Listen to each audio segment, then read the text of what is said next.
Hey, this is Larry Levine of Selling from the Heart. And if you want to learn the 6 and 7 figure science to success, significantly increase your revenue, and learn how to successfully build professional relationships, you should be listening to the Sell Without Selling podcast with my good friend, Stacey O'Byrne. If you're ready to get out of your own way to follow the 7-figure science of success, then welcome to Sell Without Selling. Tune in with renowned international speaker Stacey O'Byrne as she shows you how mastering relationships, achieving the proper mindset, and attaining the necessary motivation will catapult you away from failure and onto your journey to greatness. And now, here is your host, Stacey O'Byrne. Hey, welcome back to another episode of Sell Without Selling. I'm your host, Stacey O'Byrne, and I believe that learning the art and the science of how to sell without selling is the only way to achieve high 6 and 7 figure success. I'm really excited to get into today's episode. And really quick, if you're a business owner, entrepreneur, or sales professional and you haven't hit the level of success that you've wanted or needed, or if you're stuck and needing a pivot in your business and your success, or maybe you just want more and you understand the importance of having a coach to help identify the blind spots, increase accountability, and help with success strategies to take you, your business, your income, and your success to the next level. If this sounds like something for you, then head over to pivotpointadvantage.com/I want success. That's pivotpointadvantage.com/I want success. There's a quick application there that will lead to a personal phone call with me to see if we're a great fit for each other. All right, let's do this. Hey, welcome back to another episode of Sell Without Selling. I'm your host, Stacey O'Byrne, and today I'm speaking with a really good friend of mine, Larry Levine. Larry is a best-selling author of Selling from the Heart and the co-host of the Selling from the Heart podcast. In a post-trust sales world, Larry Levine helps sales teams leverage the power of authenticity to grow revenue, grow themselves, and enhance the lives of their clients. Larry has coached sales professionals across the world, from tenured reps to new millennials entering the sales force. They all appreciate the practical, real, raw, relevant, relatable, and street-savvy nature of his coaching. Larry is not shy when it comes to delivering his message. In a world full of empty suits, Larry is passionate about helping sales reps succeed by helping them to uncover their true value before they get visible. Larry is leading a revolution of authenticity, integrity, and substance in the sales profession, which we both hold dear to our heart, which is why I'm so excited he's joining us today. I'm so excited for you to hear my conversation with Larry today. This is going to be a phenomenal conversation. Okay, Larry, welcome to the show. What's happening, Stacey? I am so glad you're here. I've had some phenomenal conversations with you, and I'm really excited about what our guests get to extract from you today. We're going to have a great time. And you know what? Sell without selling. It's so interesting because I think everybody, when they hear the word selling, they freak out, right? Yeah, they freeze. Yeah. Go ahead. No, it's the whole human element behind this. And it's a great thing that you just said about freezing. Everyone just has such a negative connotation. They will just drop dead in their tracks, go, how do you do it? I freaking hate sales. I can never do it in a million years. Yeah. I have found working with entrepreneurs and business owners and sales professionals that really their fear comes from a projection. They had a really bad sales experience sometime in their life, and that has inhibited them because they're projecting that out on whoever it is they're talking with. It's so interesting. I remember I'm a Starbucks junkie. In fact, I had to get my Starbucks fixed this morning, right? Okay. So this goes back, it was about a year or so ago, and I hadn't frequented my Starbucks in a couple of weeks. I was actually with a client in Europe. And so I come back the next day, I walk into my local Starbucks, Stacey, and they go, hey, Larry, where have you been? We haven't seen you for a bit. I was out of town. I was working with a client inserted where I was at. Mm-hmm. And they go, what were you doing there? I said, well, I was leading a workshop around my book, Selling from the Heart. they go, well, how come you didn't say that you wrote a book and you frequent here all the time? I said, I don't know. I just never crossed my mind. Well, Mm-hmm. what's your book about? And I said, selling from their heart, how your authentic self sells you. The baristas stop dead in their tracks, Stacey, and they go, selling from the heart? That's something just doesn't go with sales, right? Now this is coming from, right? But it's coming from baristas at Starbucks. But the point behind this is we all can sell from the heart, Mm-hmm. but it starts from inside of each and every one of us. Correct. It does. Absolutely. So I'm curious. Let's let our listeners get to know you a little bit. How did your journey of being an entrepreneur start? Because I know that you've really done the grind in sales. Oh boy, yeah, I have. So I spent. I always say that you're dealt certain things in life, and you got to figure it out. So I'm going to get to that point, but I'm going to take your listeners back. I spent Okay. 20 and a half years in the office technology channel in Los Angeles. So to sum it up, I sold copiers my whole life, copiers and software. I'm going to call it the most chaotic, dysfunctional, commoditized sales channel I think that exists. It's a In my opinion. grind. It That's is a a hard sell. grind. Yeah. But what was interesting is when I graduated college, I kind of fell into this. I didn't go to college and then all of a sudden decide to go sell copy machines, right? Mm-hmm. I double majored in college, but I didn't have a job when I was leaving college. And my dad, being the rocket scientist that he is, actually, he goes, you're getting married, you got to go find a job.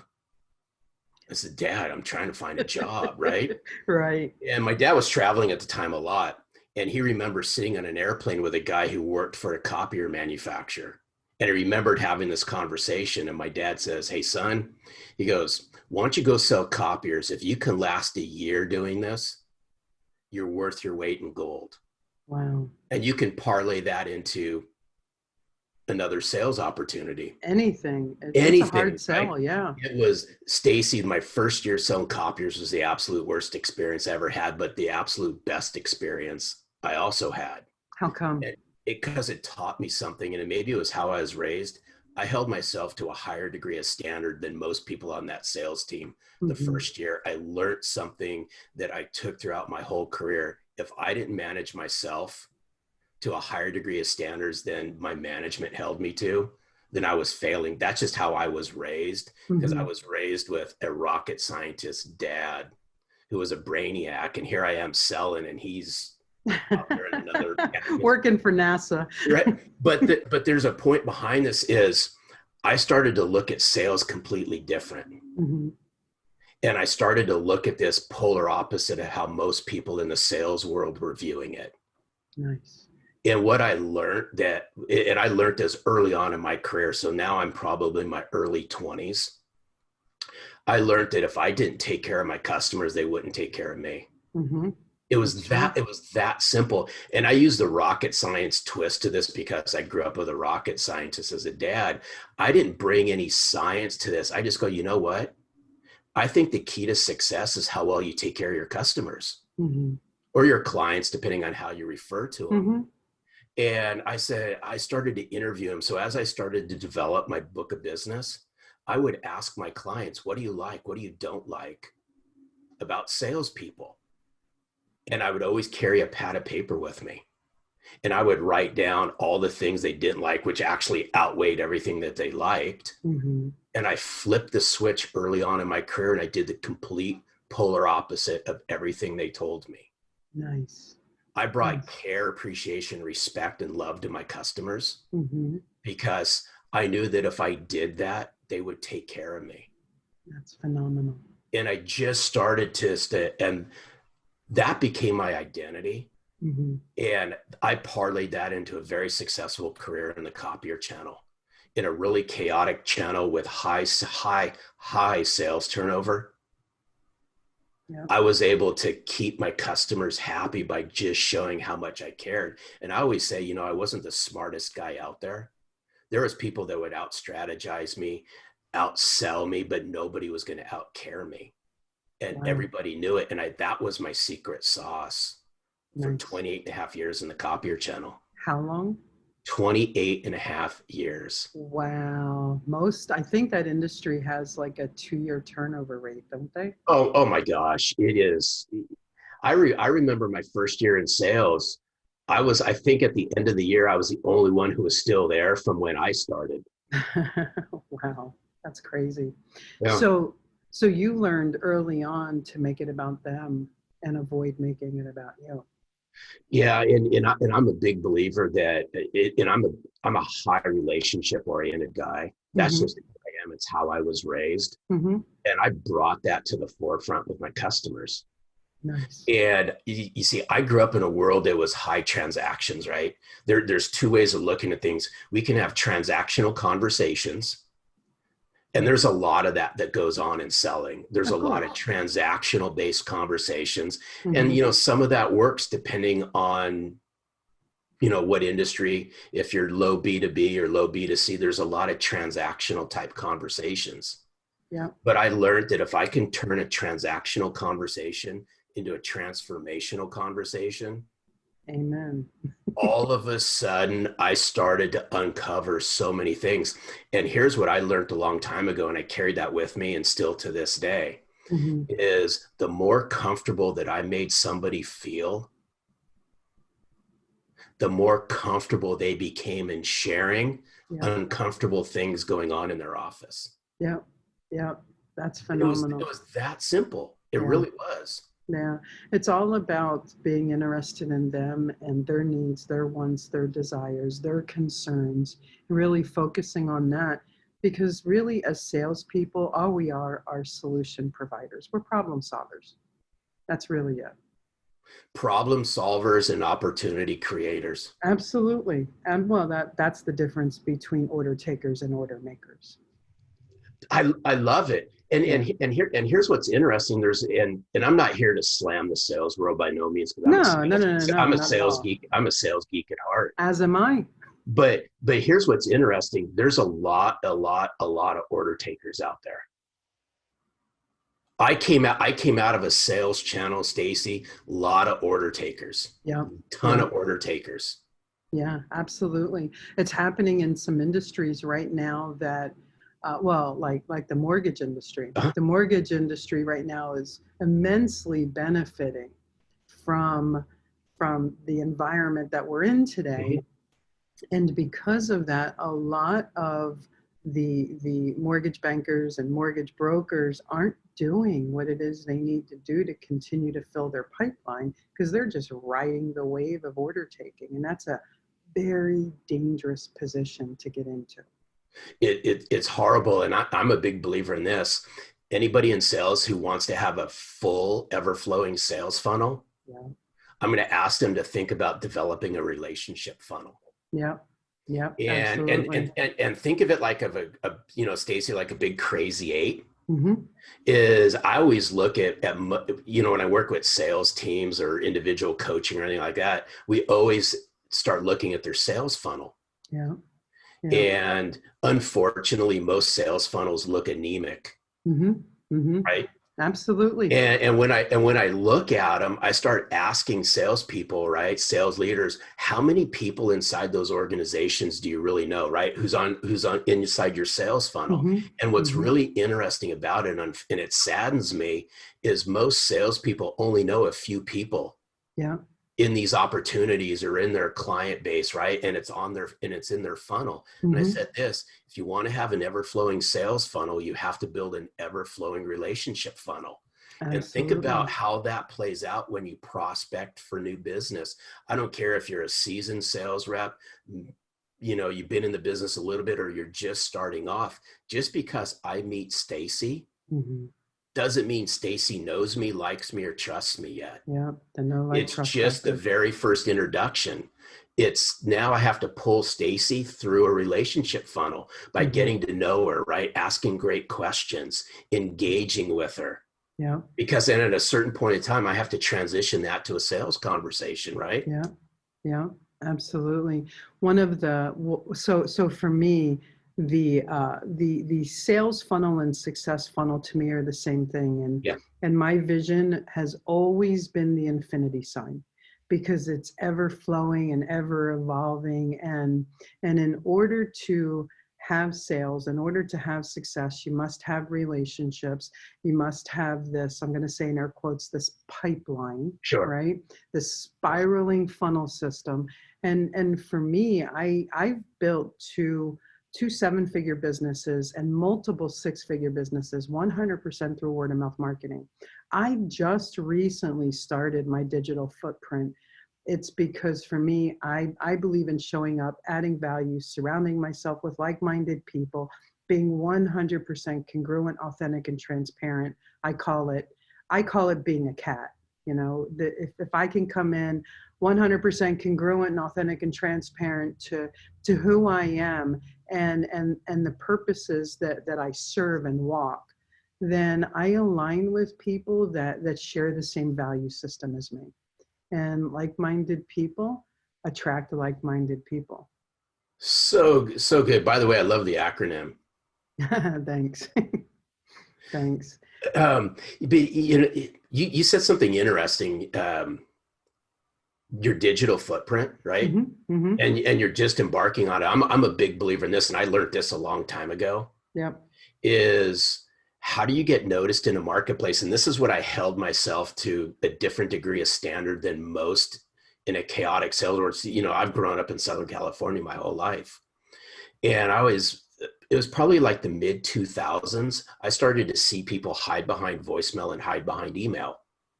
Yeah, absolutely. And it was really bothering me. It's even worse now, right? Mm-hmm. And so it was about 2005, 2006, I hired my first business coach. But I wouldn't be here today if it wasn't for this person, because mm-hmm. they taught me something that stood out. He asked me this, he goes, how are you going to get noticed in a marketplace if nobody knows you exist? That's 15 years ago, Stacey. Yeah, that's a great question. And think about this and how this plays out today, moving mm-hmm. forward. Yeah. It's those sales individuals, it's those entrepreneurs, it's those business leaders that can market themselves in the world that we're living in today, that can get noticed, yeah. that can draw attention, that can become valuable, they can get visible, right? They can yeah. educate, they can engage with people, are going to future-proof their careers. Yeah. But it's how are you going to get noticed? Yeah, absolutely. We had a meeting with our marketing team, I don't know, probably back in October, November, and that's when we had made the decision. We had a very solid, successful seven-figure company platform. Uh-huh. And we wanted to expand out. I've already been international. I've spoke internationally. I've trained internationally. I've coached internationally. So we had made the decision in November that we were going to start the digital footprint. We started that momentum then. And then, of course, we all know what happened in mm-hmm. March. So I was strategically planned ahead of the curve. It just so happened to be all about timing. Right. For me, like you said, people hide behind email, they hide behind voicemail. It's not all they hide behind. They hide behind social media too. And I lovingly call all three of those the Entrepreneurial Witness Protection Program, because so good. Do you mind? Can I steal that? I'll give you credit. Steal that is awesome, because I have my own twist on that. That's good stuff. It really is the Entrepreneurial Witness Protection Program, because they hide out there, and then they think they've convinced themselves. I'm going to lovingly say they lie to themselves about, oh, I've been busy, I've done the work. Well, you've been busy, you haven't done the work, and you haven't been productive. You've been listening to voicemails, you've been sending texts, you've been sending emails, and you've been posting whatever you're posting on social media. There's zero connection there. And regardless, people buy from people they know, like, and trust. And the only way they can know, like, and trust you is if you expose yourself. That's it. Yeah, and here's what's interesting. A good friend of mine is Bob Berg, and Bob Berg wrote this series of books called The Go-Giver. Yep.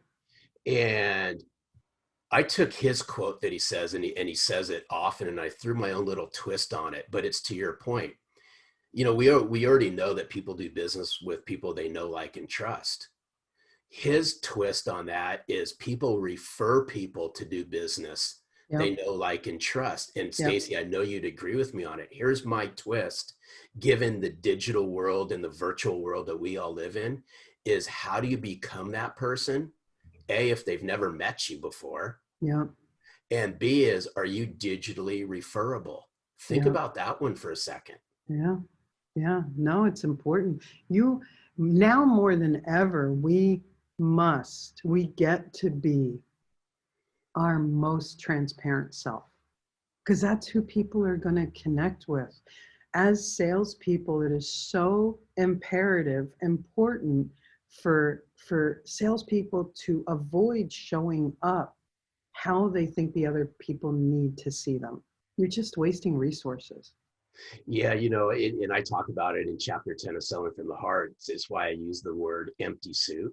It's not, I'm not here to disrespect the sales profession by no means, because I love everything about sales. But what I want everybody in sales, even those that are entrepreneurial in mindset, right, in spirit, and they're actually out there living the entrepreneurial dream, is if you fail, and I say, we can put capital fail in this one. If you fail to educate, engage, and excite your clients, your prospects, your marketplace, your community into conversations, if you fail to lead with insight, if you fail to serve them up the best version of yourself, not hiding behind this. I love your quote about the entrepreneurial witness protection program. There you go. If you do that as well, you're viewed as an empty suit. And we can do so much more, but it starts inside of every single one of us. And that's bringing we just got to throw it out there. And one of my favorite authors is Brene Brown. I love everything about Brene Brown. Love her. And I remember, this goes back a few months ago, it was about 3 months ago. I started, most people, if they follow an author, they'll start with the latest book and work backwards, just because it's the one top of mind and all that. Well, I did the complete polar opposite. I went to Gifts of Imperfection first. That book. I read from the first all the way up to present. Yeah. And so I read the Gifts of Imperfection, and it just slapped me across the face so much, because she talks about social media in the book and so forth. And she talks about the way that you connect to somebody, and it's through caring and it's through compassion. And I took that to heart in the sales world. Now let's magnify this today. It's so easy, right? It's so easy to connect. You can connect with just about anybody. Simple couple clicks of the button, right? I mean, I'm keeping it simple for conversation's sake, but I think you understand where I'm going. I can make connections all day long, and I can collect connections all day long. But it's what do you do with those? Yeah. But what do you do with those connections? Yeah. And that's why I think it's ever so difficult to truly connect with somebody, because you have to be intentional with it. And that's the only way that I knew how to build relationships, is I went first, Stacey. I was the one that made the effort, right? If I'll use you as an example, if I connected with you, right, or if I was leaving you email messages and I'm leaving you voicemail messages, as part of my cadence, because I really like to have a conversation with you, you're going to either accept those things or you're not, right? I mean, we all know the success rate that most people have in sales with emails and voicemails. Yeah. But I knew something along the way, that if I can connect with Stacey, and let's just use LinkedIn as the platform. I knew that if I can connect with Stacey, I was halfway there of having a conversation with you. But I twisted this around. I became intentional with it, and I had to provide reasons why you should have a conversation with me. And I think that's where most people are missing the boat with this. Well, when you said the connect word, I kind of winced, because I think that that's a fallacy people have, where, they make conversations like, oh, I'm connected to 5,000 people on LinkedIn, or I have 5,000 Facebook friends. For one, they're not friends. Two, they're not connections. Reality is you have a presence, an unrelational presence with people. They're not friends. They're not connections. They're just people that accepted a request or requested a connection with you. It doesn't mean that the energy's there yet. It's what you do. And I love how you brought up the intentional connection. It's so important, and so many lack that. Yeah, and it's interesting because somebody I remember, this goes back, gosh, 5 months ago now. Mm-hmm. And this was right on the onset of the situation that we're all in right now. Yeah. And I'm sitting around a table. There's probably like 10, 15 people having dinner. Person sitting next to me goes, hey, I've been following you for a while on social. What's your key to this? Right? I see your presence. How have you become so successful leveraging this? Mm-hmm. I said, you want to know the simple truth? This person goes, absolutely. I said, I'm consistent. I show up every day and I engage with intention. Nice. This person goes, well, what do you mean? And I said, I'm really cognizant, and I was like that even when I was in my corporate sales role. I was really cognizant of my surroundings, that I pay attention to conversations, right? It's that sixth sense I had through one of my years. Now I carried that online. And I said, hey, you know what? If I put content out there, and then, I'm going to rewind this. I think the reason why most people put content out there is they want to be seen and heard. Yeah. Yeah. Now it's up to us to listen to it and engage with it. And that's how you're going to draw somebody in and invite them into a conversation. So I learned a long time ago that if I put educational, insightful content out there, mm-hmm. Stacey happens to find it and read it, and Stacey comments on it, mm-hmm. it's my responsibility to engage back with her. Absolutely. Not give it a woohoo, thumbs up, right? An emoji. And I'm saying, there's a time and a place for that. But if I really want to connect with Stacey, mm-hmm. the biggest impact I have on Stacey is to let her know I'm thinking of her because she spent the time to read that piece of content. And I don't care if it's a 1-sentence comment, 2 sentences. She put her thought process into this. I'm going to engage back and continue that conversation. It's no different than if I'm face-to-face or on a phone call. Exactly. With Stacey. It's how most people humanize themselves through technology and through connecting with somebody at a conversational level that they're going to go, wow, there's something about that person I want to get to know, for one simple reason. Most people don't do it online like that. I know. Absolutely. So I want to rewind a few minutes ago. You dropped the F-bomb. Fail.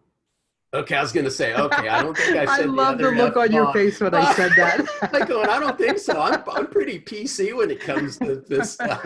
No, you dropped the F-bomb. Fail.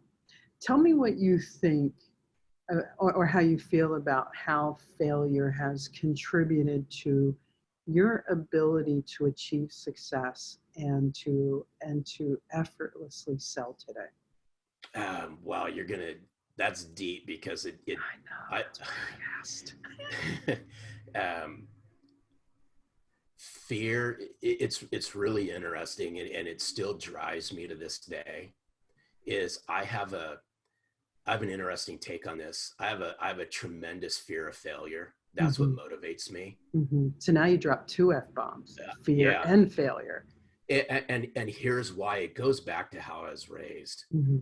Is again, my dad's a rocket scientist. He's a retired rocket scientist for the United States Air Force. Mm-hmm. My dad had a PhD in aeronautical physics from 2 Ivy League schools by the time he was 20 years old. Yeah.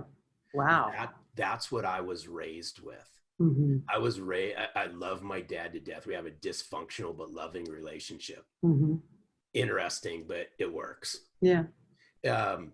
But he's so high IQ, right? He's so intelligent. My dad's just a numbers nerd. Mm-hmm. And school and all that stuff came so easy to him, and it didn't to me. Mm-hmm. I hated school, right? I think I got a 2.2 in high school, and in college I got a 2.1, but so be it. I got my degrees. There you go. But what happened in my whole entire life is this fear of failure is, looking up and saying, you know what, Dad, am I good enough for you? Because you're this brainiac guy over here. Mm-hmm. And I wasn't, right? Mm-hmm. The whole saying, street smart, book smart, street stupid. Yeah. Well, that's how I describe the relationship I have with my dad. But because of that, everything that I did was to prove to my dad that I was really, really good at sales. Mm-hmm. And that drove me. Mm-hmm. And it was that fear of failure. And I held it, and sometimes it just played mental gymnastics with me. Mm-hmm. Still to this day, I'm 55 years old, and still to this day, even as I flip, my career upside down at 50, it still drives me to this day. Hey, Dad, am I good enough for you? It's that, I can't let my dad down. So that fear of failure drives me like there's no tomorrow. So let me share with you something I just heard. Okay, so you started out saying that you don't have science in sales. Well, with my education and my knowledge, it's all science in sales, and it's not rocket science, right? so yeah, that's good. So when you just described that, let me share with you, and I want to share with you, if you're open to coaching, as a coaching moment, and also for our listeners, because you just said something really huge. So there's this thing in our neurology. We're either towards motivated to something or away from motivated to something. So people either go towards pleasure or run away from pain. Mm-hmm. All right. So you have this fear of disappointing your father or not being good enough for your father or whatever. What happens in our neurology is the further away, when someone has away from motivation, the further away we get from that thing that we're moving away from, the less the trigger exists for us to be motivated. So that's why people go up and down, up and down, up and down in success, where they start having success, and I'll just use your scenario. Sure, that's fine. Dad is happy with you now. The pedal comes off the metal for a little bit until you start seeing maybe a little bit of backwards motion, and you get closer to that fear factor again, and then you go full force again. So what happens when someone has an away from motivation strategy is when that item that we are moving away from disappears, our strategy is no longer fired. Yeah. So we want to reshift and go towards motivation. Look, there's nothing wrong with being away from motivated, and being towards motivated is by no means a better strategy. It's just more efficient. Yeah. So I wanted to point that out, because if we have away from motivation tapped to people aren't eternal, right?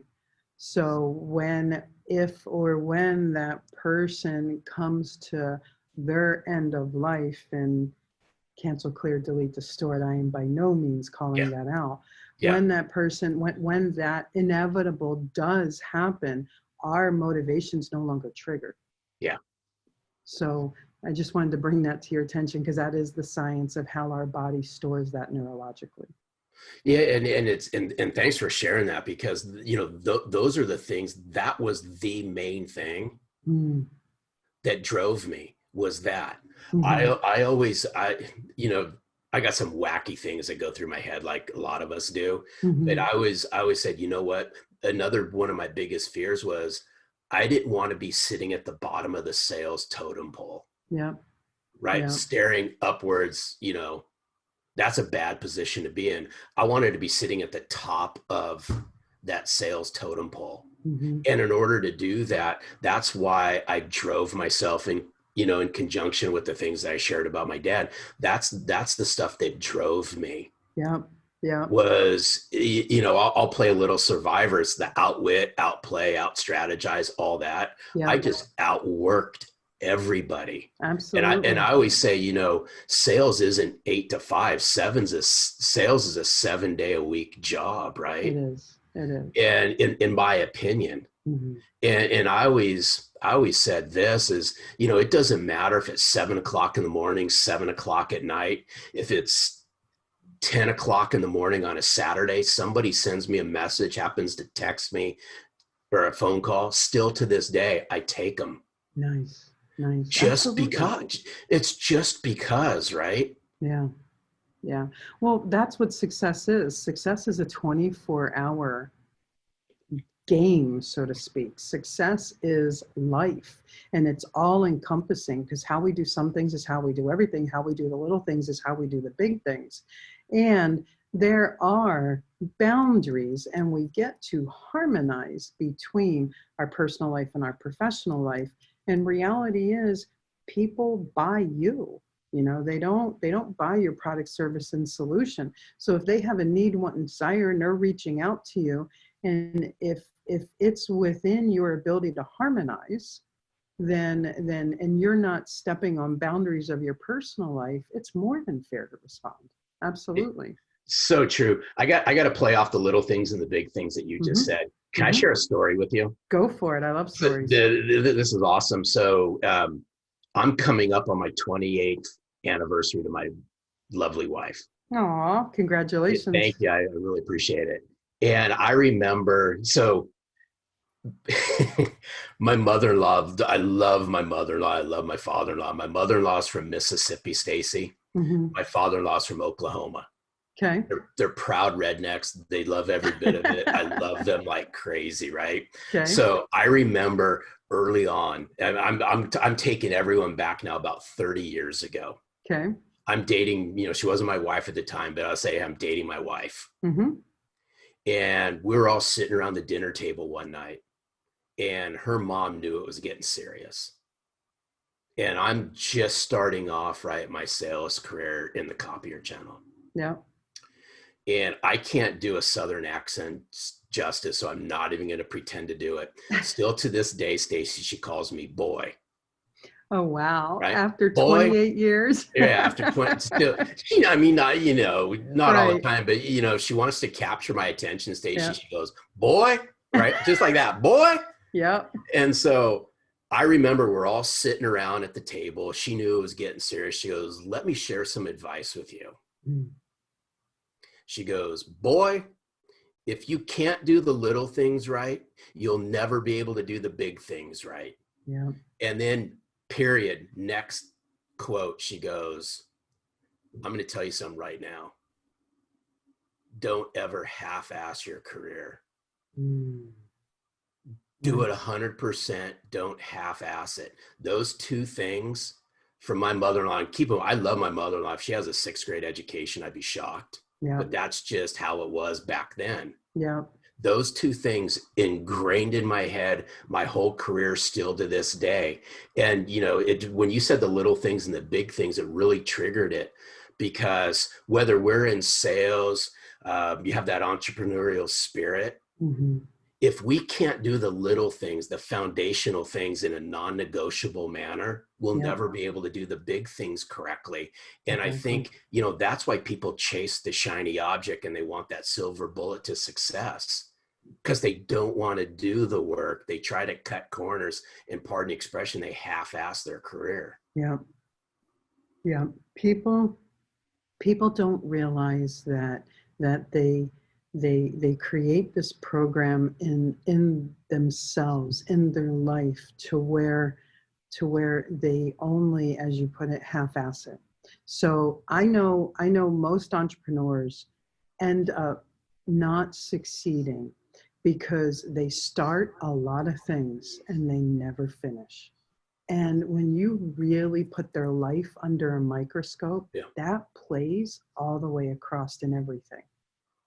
So that's an amazing insight. And that's been one of my quotes forever, Yeah. because I wholeheartedly pursue how I build my business, how I build my relationships with prospective clients and clients, how my personal life runs, how my life runs. I go full force at everything. You know, that's the military in me. You know, I spent 4 years in the Army, and I learned early on exactly what 100% means.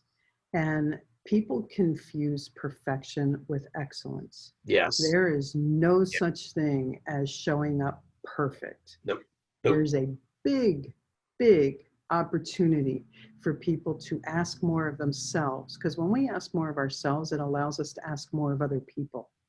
And it's all about being the best version of yourself on a daily basis. Amen. Double high five on that, because I write about it in Selling from the Heart. One of the things that I'm really concerned with, Mm-hmm. you nailed the word, the E word, right? Mm-hmm. You dropped the E word, Stacey. Excellence is, I think there's a lack of commitment to excellence. Yeah. You know, everyone wants to strive for perfection. Perfection doesn't exist, right? No, I mean, come on, right? I'm a massive sports guy, right? I'm a sports junkie. Mm-hmm. Nobody goes a whole season who plays regularly that shoots and makes 1,000% of their free throws. Yep. Doesn't happen. Mm-mm. No. They don't, right? They strive to be an excellent free throw shooter. Yep. Right. Yep. And it's the same thing in sales. It's the same thing with entrepreneurs, Yeah. right? What did Michael Jordan say? I missed 1,000%, 100% of the shots I never made. Yeah. That's what he said. Yeah. Exactly. Yeah. Yeah. So I'm curious, what advice would you give someone who's just starting out in their sales career? I mean, let's face it, you and I were talking earlier, I'm pandemiced out. And Yeah, same here. and reality is, this environment, this climate today is another climate that is, in my prediction, going to stimulate a whole new breed of entrepreneurs. I think 2001 and 2008/09 Yep. created an environment of the forced entrepreneur, the reluctant entrepreneur. Well, with all these COVID stay-at-homes and all these businesses shutting down, people are going to be forced to figure out very, very quickly how to support themselves. So I think we're going to have this force of reluctant entrepreneurs again, and nothing wrong with that. I mean, Larry, I'm a forced reluctant entrepreneur. I was a product of 9/11. I got laid off from a corporate job that I had for 15 years, and I was in upper management there, and found myself reluctantly unemployed 3 months later. So for me, it was the best thing that ever happened to me. People have the opportunity right now to really seize this moment. What advice can you give that person that's teetering between, how do I look for a job in a market where there are no jobs? Or how do I support my family? And I have a feeling a lot of people are going to go that direction because they're going to have to. What advice can you give them for just starting out?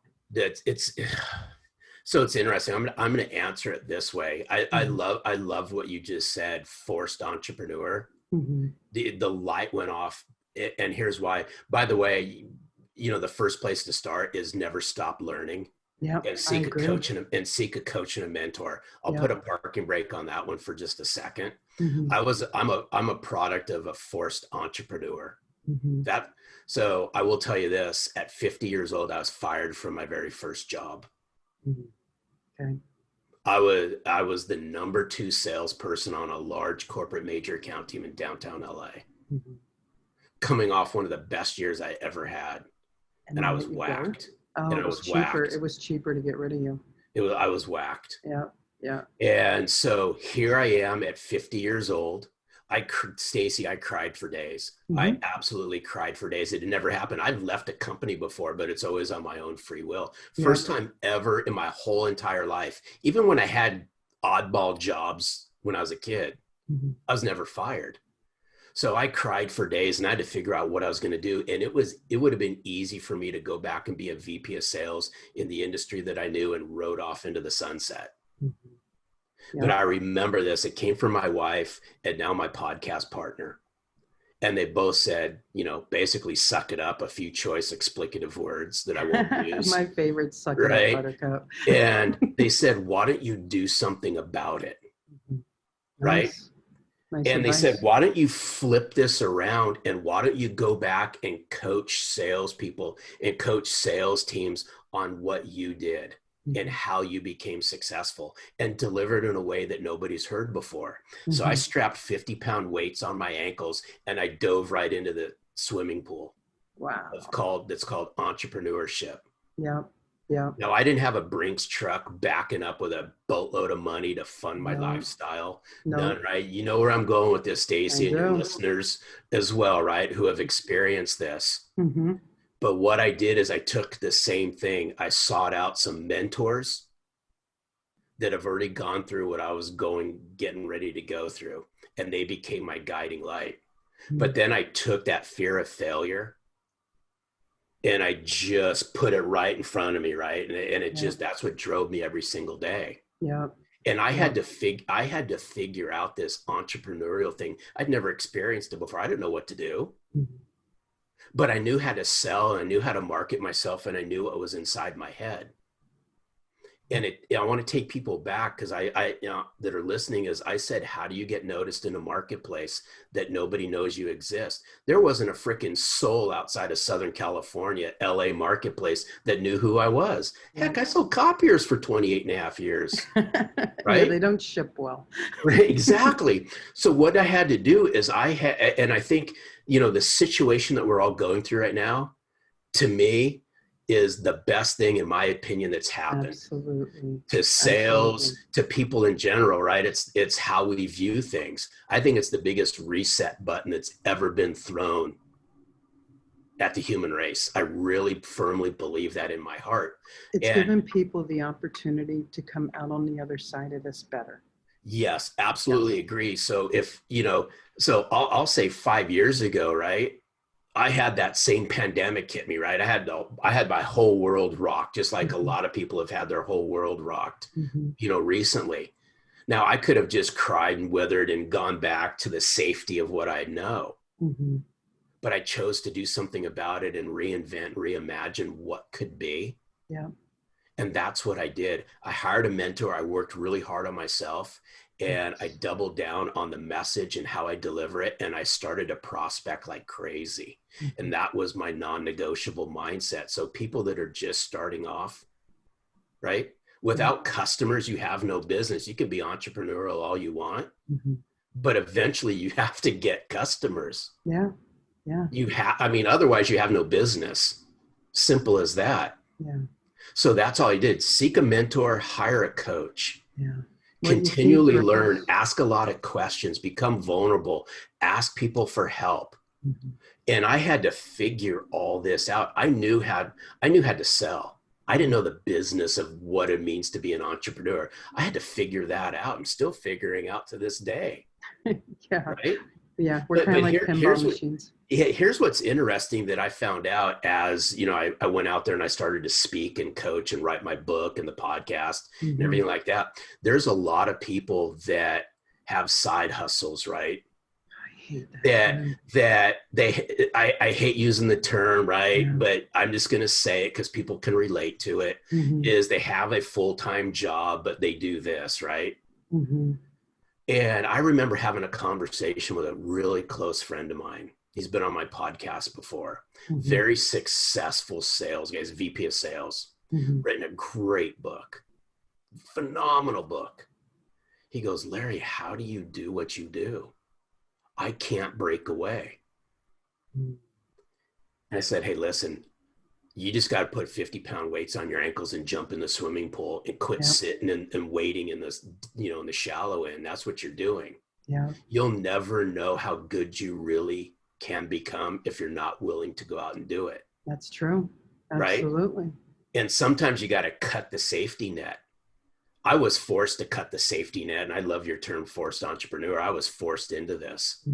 I will tell you this, 4.5 years later, I'm loving every bit of it. Do Yeah. I have sleepless nights? Absolutely. Do I go chase stuff in the mailbox? Absolutely, But right? you did as an employee as well. I mean, you Yeah, no, stressed over your job absolutely. security, over making your boss happy, over meeting quotas. It's no different. No, it's none whatsoever. But Hmm. when I so 3.5 years ago now, when I brought selling from the heart to the forefront, nobody knew of it, right? Yeah. Nobody knew who I really was. Yeah.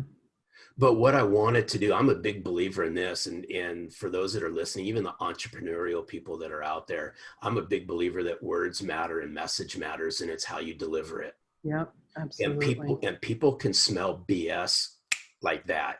They can Absolutely. smell that. They can smell insincerity. Just they can smell it, right? Yeah.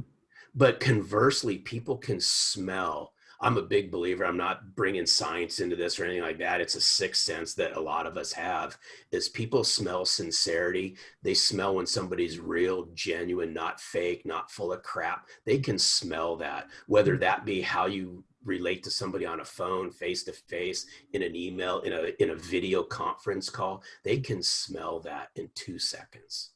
Well, let me share something with you. There is science behind that. And Somehow I knew we were probably going to go there, Stacey. heart math, there was a study called the heart math study.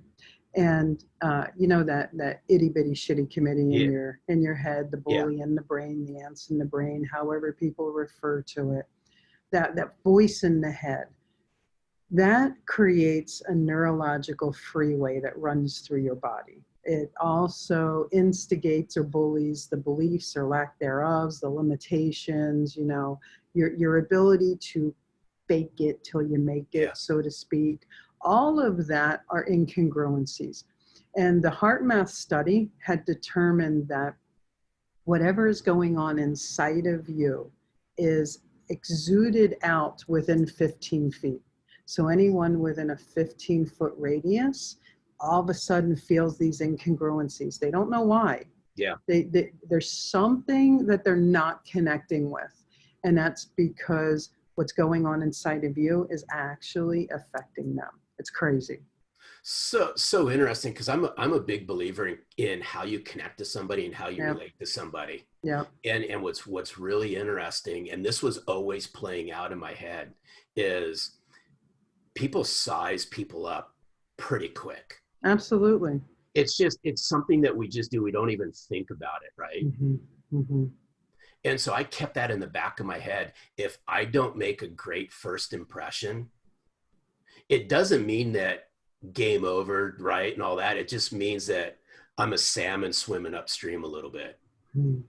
But if I make a great first impression in how I open up that very first conversation, how I meet that person for the very first time, it's going to play out what positive things happen next.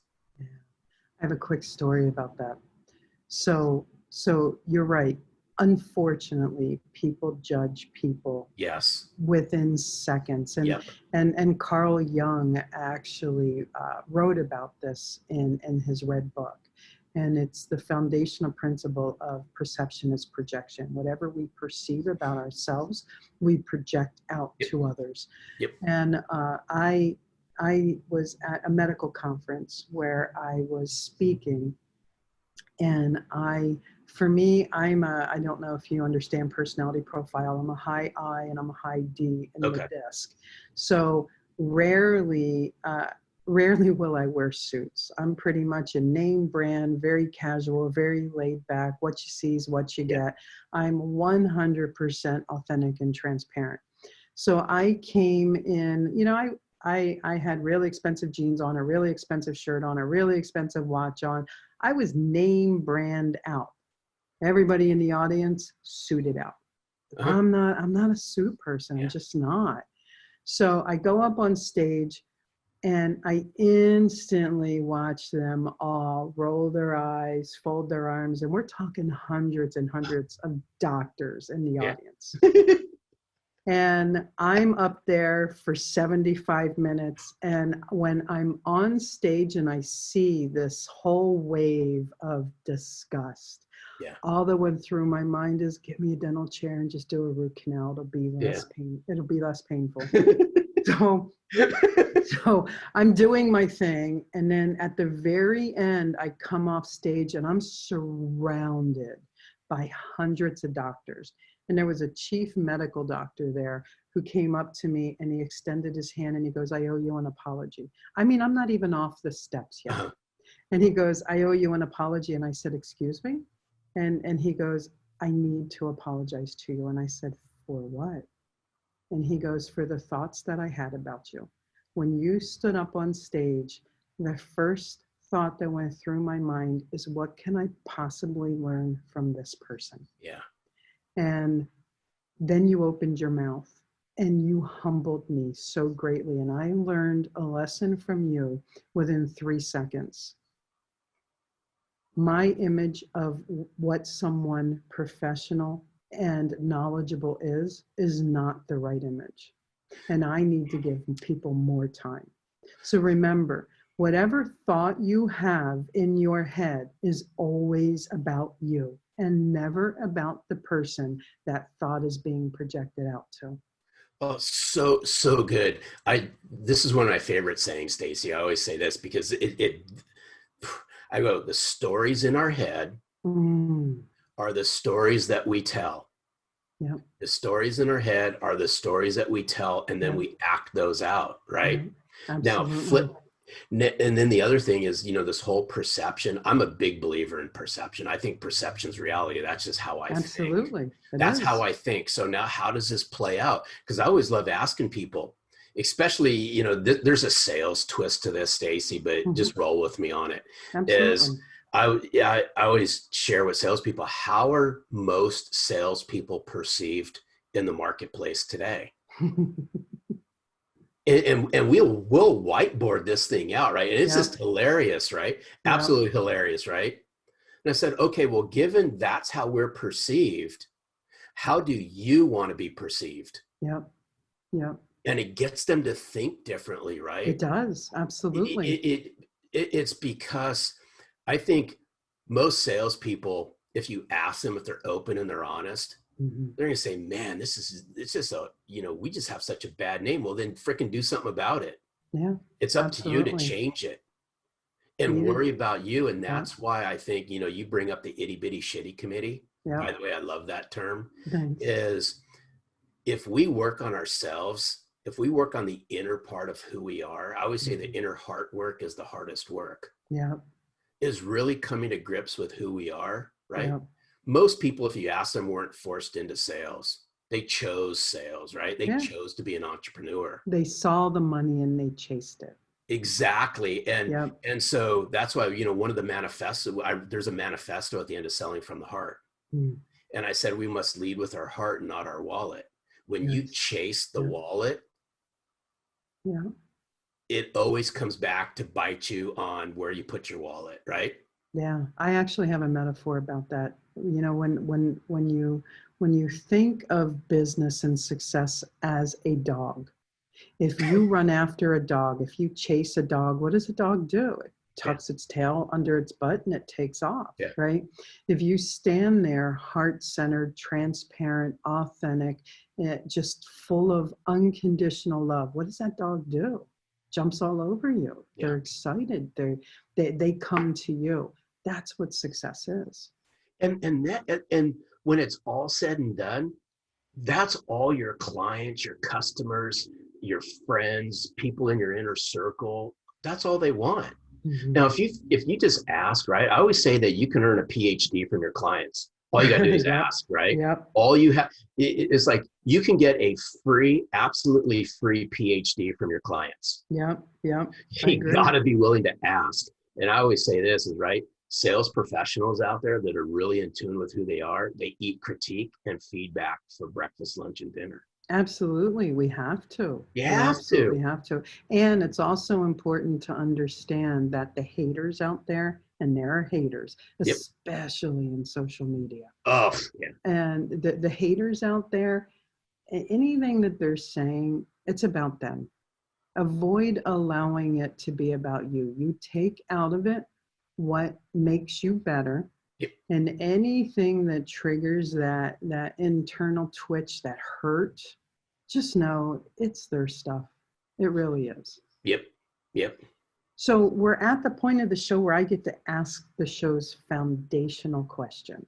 And that Do I is, need to throw a seatbelt on for this? you might. So I'm curious, Larry, what does sell without selling mean to you? It's I think it's helping more Mm, and serving more. I love it. I love it.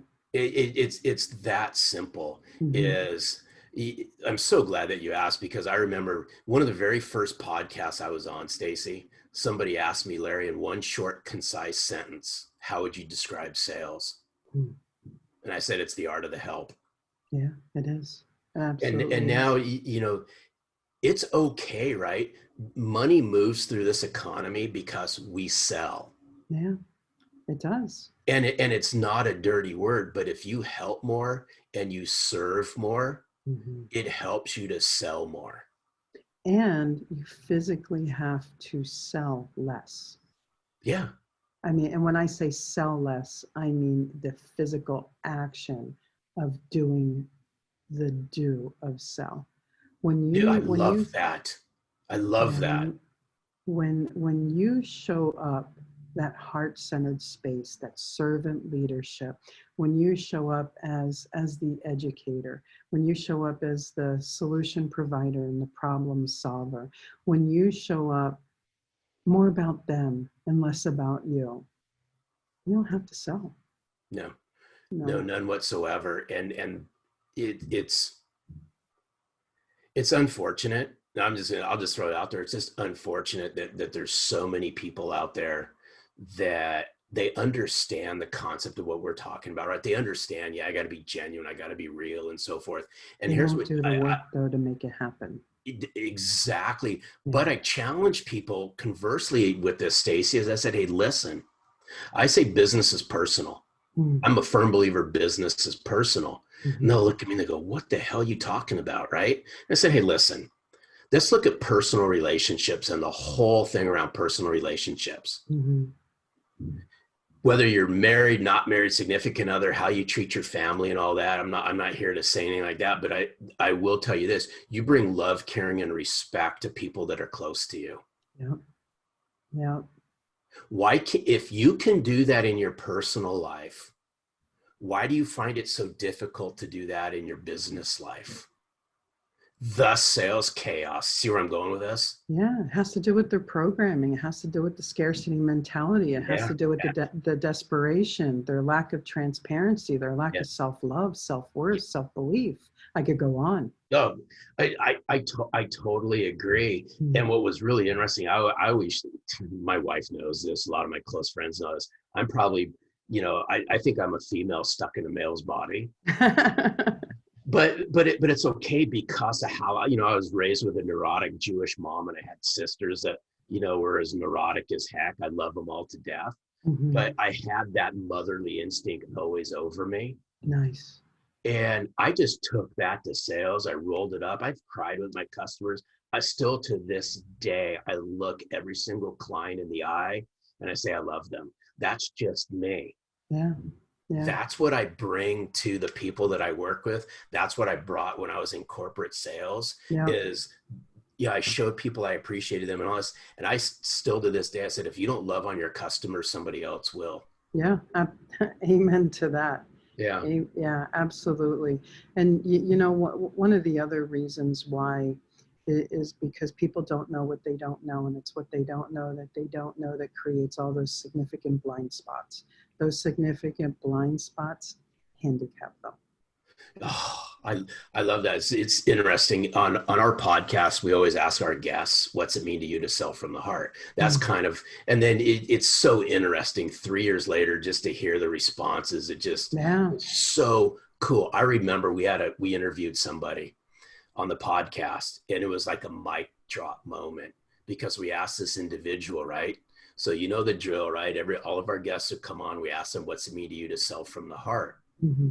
And this person all of a sudden says this, Stacey, it's hard to sell from the heart if your heart is broken. And I look at my podcast partner, because, we record our podcasts on Zoom. Mouths are just,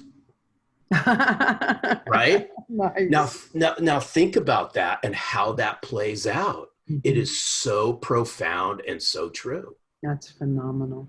That's phenomenal. So Larry, I have a belief that success leaves clues, and I like to insert a question at the end of our podcast for our listeners, and I call this the random round. So I'd like to ask you a question, and our listeners can extract what goes on in your head, and then I know, right? And then they can take from it what works for them so that they can apply to self, because I believe that success does leave clues, and when we pick those clues up, we can make them applicable, and then it makes it easier for us to achieve what we've always dreamed of, desired, and deserved. So my random round question for you is, what is your favorite word and why? Does it have to be one word? Whatever you want it to be. Just getting it done. Getting it done. So why? It goes back to that whole fear of failure. I really, still to this day, if everyone ever asks me, "Hey Larry, what are you doing right now?" I'm just getting it done. I'm always on. My brain doesn't shut off. Okay. And I just have that just getting it done mentality. I love it. I love it. Thank you. If you were, so another random round question. If you were able to sit on a park bench with anyone from the past or present and have an hour-long conversation, who would it be with and why? You're going to laugh. You're going to absolutely laugh when you hear this. Okay. I've heard some pretty crazy answers, so. Mark Cuban. I love him. Well, first of all, I'm a Shark Tank junkie. Me too. I can watch reruns after reruns. My wife goes, "What the hell are you doing? You've already seen it 10 times. Yeah, you already know the outcome." But I pick up on things all the time. Mm-hmm. I could listen to Mark Cuban all day long. I love him. And I love his entrepreneurial spirit. I love what comes out of his mouth. Love him or hate him, right? Whatever. Yeah. If I could sit on a park bench for an hour and pick that dude's brains, that would be golden. That's phenomenal. I love it. Absolutely love it. Larry, it's been an awesome conversation today, and I really appreciate you coming on the show. Before we head out, what would be the best way for our listeners to get a hold of you? Actually, a couple ways. Sure. They can go, if they want to learn all they want about selling from the heart, they can go to sellingfromtheheart.net. Mm-hmm. If you find any interest in the book, you can go to Amazon. Nice. You can find Selling from the Heart on Amazon. Okay. You can find me all over LinkedIn, Twitter, Facebook, and Instagram. Love it.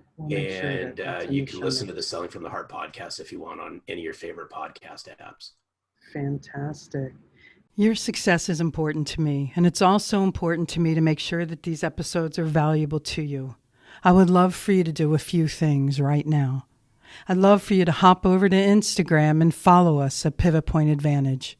That's hop over to Instagram and follow us at Pivot Point Advantage.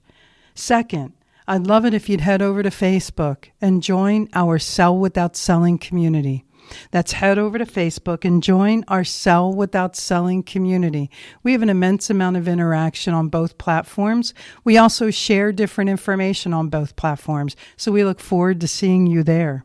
Last and definitely not least, I love to chat with you, give feedback on the episodes, and find out any topics that you're interested in to help make this podcast more powerful and helpful to you achieving the success you've always dreamed of, desired, and deserved. Head over to pivotpointadvantage.com/talk to Stacey. That's pivotpointadvantage.com/talk to Stacey. Let's get a 15-minute call on the schedule. I look forward to getting to know you. Always remember this: choice is a powerful thing, and suffering is always optional. Get out of your way so that you can get on your way, so you can finally have your way. Thanks so much for listening, and I look forward to talking with you soon. Whether it's mastering your mindset, communication, or success, we have more ways to keep you on your journey to greatness. Be sure to visit us at pivotpointadvantage.com for exclusive online training programs, success-specific courses, and more ways to connect to Stacey directly to help you achieve the financial success you've always desired, dreamed, and deserved. That's all available on pivotpointadvantage.com.